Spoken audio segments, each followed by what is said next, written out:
Okay, our first question. Are we ready? Yes. How many more games do you think Nebraska will realistically win this season? Well, they got 7 guys. Is there 4 in there? I mean, that's the question. I really think they can get 4. I believe that. And I think this weekend, though, is the key. Yeah. Like, how does Friday look? Yeah. If they go out and win it's basically a pick'em game, 4-point, 3-point Illinois line. It's basically a line that we don't know what the hell is going to happen with either one of these two teams. Mm-hmm. Whoever decides to want to really turn their season around is going to win this game. Yeah, that's a good analysis. And if they can win that game, look at the next 3. I mean, look at these next 3. Northwestern. Now, Purdue's getting tougher by the day. Now, the Purdue-Iowa game this weekend will be interesting. Mm-hmm. Northwestern is next. Yeah. Northwestern's not playing badly, but they just lost Ben Bryant, their quarterback. I don't know for how long, but he went down against Penn State. If he's not available, then you should be a 6 to 7 point favorite. Purdue, tough, but not, unwieldy. It's in Lincoln. At Michigan State. Sean, if you win, it's going to be close. Maryland is playing really well. Yeah, that's one's tough. At Wisconsin and then Iowa. Yeah, you can definitely find 4, but Sean is 100% right. If you lose this game, come on. I mean, can the team really withstand tough. 2 straight weeks of fan blows? Because it'll be 2 weeks between games after the Illinois game. Maybe not fan blows if they play okay. But if they play like a Minnesota effort, but again, yeah. I don't think this is not a great Illinois team. No, it's not a great Minnesota team, though. It's not a great Nebraska team. But the reality is Nebraska has proven that when they play, they have a ceiling that these next 4 games are all winnable, in my opinion. Okay. As long as they don't turn the ball over and they play defense the way that they're capable of, they can have a chance to win every single one of them, and probably should win every single one of them. Okay, next question. In recent years, Nebraska has consistently made top 5 lists for big recruits. Is winning the only thing that is stopping them from getting commitments from the top talent? Oh, it's a little bit of everything, but yeah, I think everyone is so quick to point out NIL, like, oh, we got to get our NIL together. No, the market is the market, and Nebraska can offer competitively what it's going to take to get guys. But when there's 3 or 4 other top programs doing the same type of offer, it is tough. Yeah, I think Brandon Baker was highly interested in Nebraska. Dylan Raiola was interested in Nebraska, but the state of the program and where it's at today, I think makes it tough for those guys to turn down Texas and Georgia and schools like that. Oh, yeah. Oh, come on. It's winning. No doubt. I mean, and I get reminded sometimes. I mean, this bowl drought is getting scary, right? I mean, it could go on. It's getting scary long. I mean, it's winning. That's what it is. Can they find 4 wins to prevent a 7-year bowl drought? Oh, God. Think about that. Sean, come on. How many teams have gone 7 years without a bowl? Is it down to 1? No Power 5s. Great.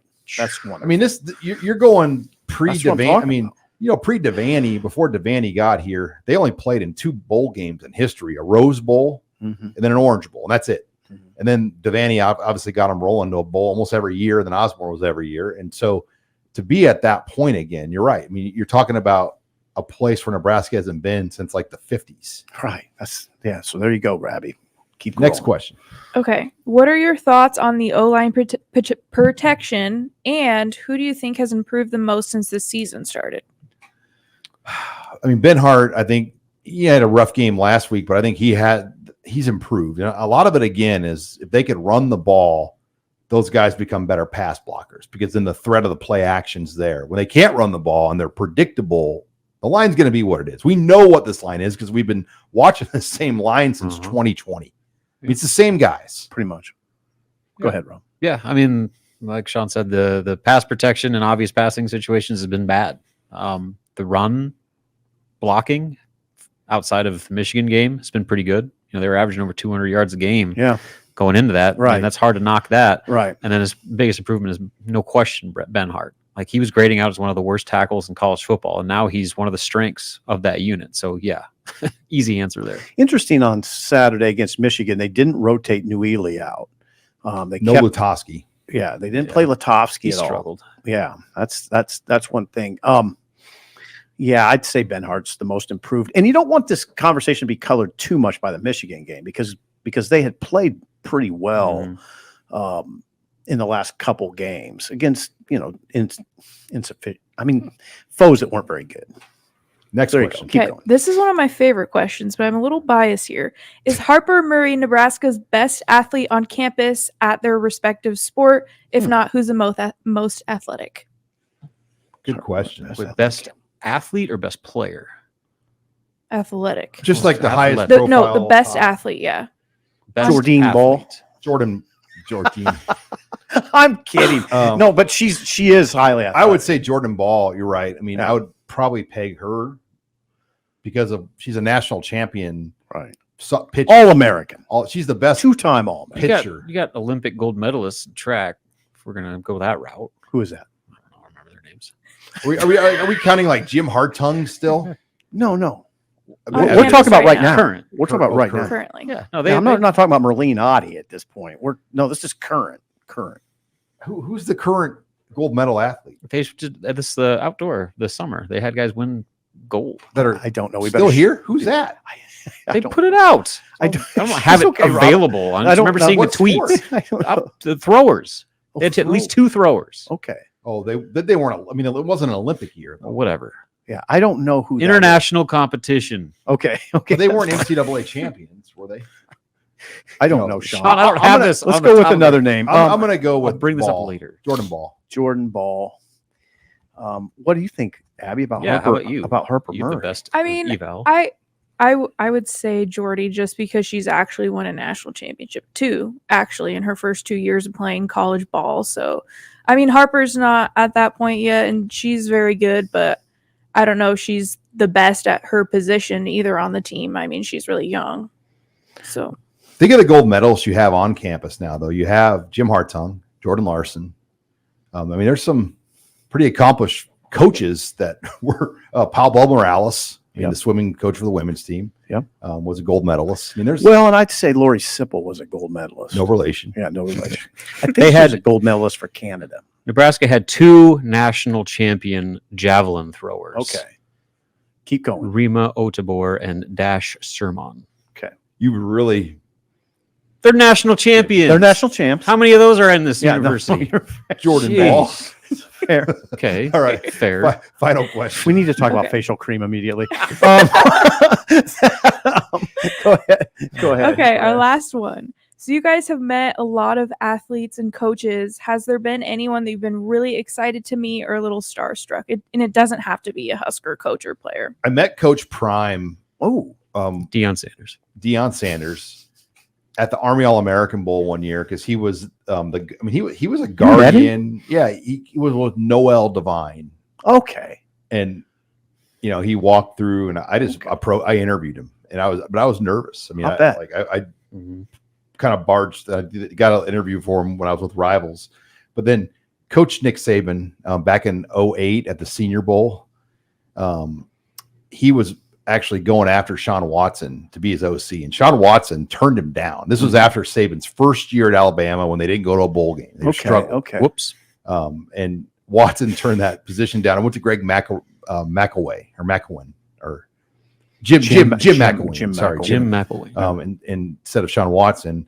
But I reported that, and I remember Bo Pelini calls you and says, "You better tell your boy Callahan, he better have this story right, because if he's wrong on this Watson thing, he's done." And so I was hell bent to prove Bo Pelini wrong. Because you were starstruck by Bo Pelini. Well, because he was a bully. And I'll tell the story now. I sat by the Cleveland Browns offensive line coach on the plane to Mobile, who coached with Watson at Colorado. He tells me on the flight, he goes, "Nebraska better pay Sean Watson. That's all I'll tell you." Because he basically said, I talked to him about the Alabama job. So that was my source. I could say it's 15, 20 years later. You got that off your chest. And Nick Saban said, "No, I'm not talking." I went at him again, and I got him. And Saban confirmed that Watson was approached by him and turned it down. So, I was a little nervous. I got you. Okay, Rob, who's yours? Starstruck. Going way back in the day to 2005 or 6. Yeah, 2006.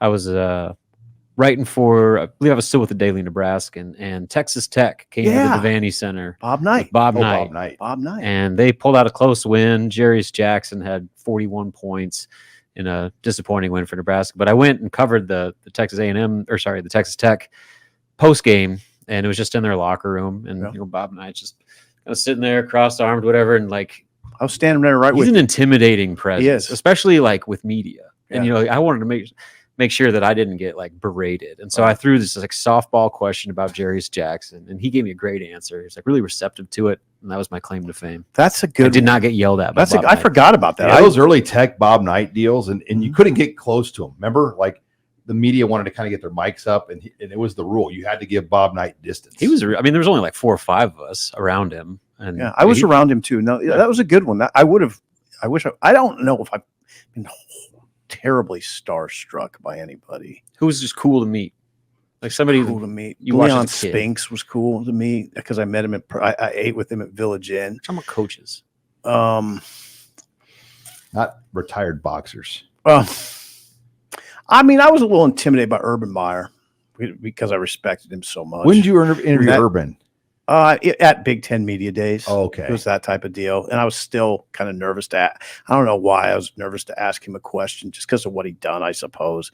That answer doesn't age particularly well now, but I don't know that I've ever been overly starstruck by anybody. Maybe Switzer a little bit. But not terribly. I'd say Bob Knight would be about as close as I could get. He called you, right, once? Yeah. Can you tell that story? It's We were sort kind of of up against bragging. I mean, it was typical Bob Knight, but it wasn't. I mean, I don't like to tell it because it was sort of interesting the way it went down. It was back before, if it wasn't before cell phones, it was still when they would call your office number, and I got a call on my office phone, and it was his secretary, and said Bob Knight would like to talk to you, and it was after he had been in town. I wrote a long column about him. I was a huge fan. of Bob Knight. I mean, he's my favorite coach of all time. And so I was like, oh boy. And then what Knight did was the scary thing. He started the conversation by going, "You think you're a pretty good sports writer, don't you?" And I was like, well, I got a lot to learn, but I'm pretty confident. And he goes, "Well, you wrote a hell of a column about me, and I really appreciate it." Nice. Yeah, and we had a nice conversation. But the way he started it, I mean, it was a little scary at first. That's a great story. Yeah, not too scary, but yeah, I mean, that's my favorite coach calling me. So that was good.